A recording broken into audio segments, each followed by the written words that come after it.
Paul McGuire Grimes, KSTP, Minneapolis, St. Paul. Gabriel, congratulations on part 3 of Mr. Iglesias. I think that the show has such really good lessons with each episode for anyone in the family. So congrats on that. Thank you. I gotta ask: are those books or VHS tapes or I'm trying to. They're all movies. So there's a variety of TV shows over here, and then all of our movie collection. There's VHS, there's DVD, there's That Blu-ray. is Like it's awesome. a huge gamut. Thank Oh you. my God, I love it. I'm just like, oh, I see that Yeah. Batman back there, and I Love Lucy. That's so cool. Oh, good. Yeah, we were talking about that earlier. That's great. Oh my God, I'm excited that you saw that. If for anyone new coming into the series, how would you compare your stand-up routine to this show? What could people expect? Well, I'd like to think that well, there's humor definitely both my stand-up and on the show. It's they're both based in the Yeah. world of comedy, Yeah. but the TV show touches on things that I would never touch on in my own set.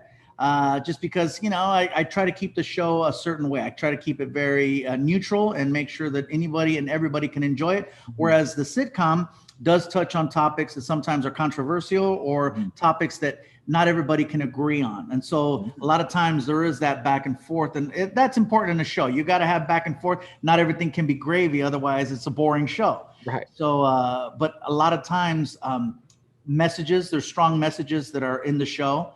And at the end of the day, it is, I can agree or disagree with certain things. And if I push it hard enough, we can make sure that stuff is left out. But I feel that all the messages that have been conveyed through the show were positive ones. And Yeah, so no, I was happy to put my stamp on them. Yeah, I totally agree. Now, if you were my teacher and you were teaching me a course all about being a stand-up comic, what would be some of your initial beginner lesson points for an amateur like me? First of all, I'd say pick a different year. I've been getting a lot of people saying, I'm interested in comedy. What should I do? I'm like, you should just wait it out. Yeah, right now it's a tough time to find any stage, to be a traditional comic. I think that if you're going to approach it from a new age, you can do stuff virally. You can, whether you're making TikTok videos, there's so many different ways of putting content out there now. It's not just a guy and a microphone and a stage.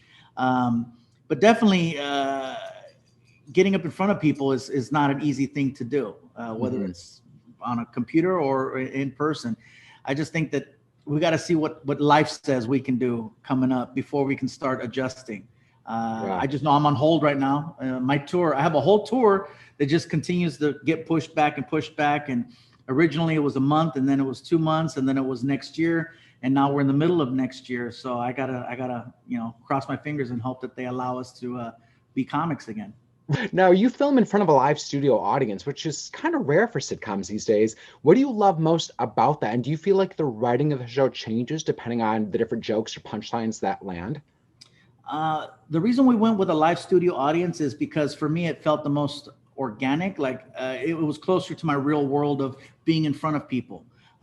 Whereas I've worked on film projects, and when you don't have people to feed off of or giving you feedback to let you know you're funny, it's kind of hard, and you start doubting yourself. And now you're talking to camera operators, the boom mic guy. Hey, was that funny? Was that okay? You didn't laugh. Well, we can't. We're not supposed to. Right. But when you have a live studio audience, they're there to let me know this is working, this is not working. And if something gets a laugh, cool. If it gets no laugh, then all right, let's adjust. So for me, I even though some people say, well, that's kind of an old style. Well, yeah, but back in the day, I wanted a sitcom, and it took a few years, and now I have one. And if this is one of the only ones that has a live studio audience, even better. I think that's so inspiring to hear. What is making you laugh in the year that is 2020? Because it can be hard to come by to find things to make us really laugh right now. Oh my gosh. Honestly, I go on Instagram for all of my entertainment now. Animal videos make me laugh, cat videos, and then real ghetto videos, like real just ghetto, like what are you watching? Like the more just hood and ghetto is the best way I can describe it. Yeah, those are my guilty pleasures, watching these. And there's a group of us, and we all send each other videos, and like, look at this one. Right. Like, hey, this reminds me of your cousin. I'm like, this reminds. Well, thank you so much. This made me laugh today, so I'm excited about people to watch part 3 of Mr. Iglesias. So thank you. Thank you so much. And again, very cool collection that you have right there. That is really awesome. I really appreciate that. Thank you. Thank you.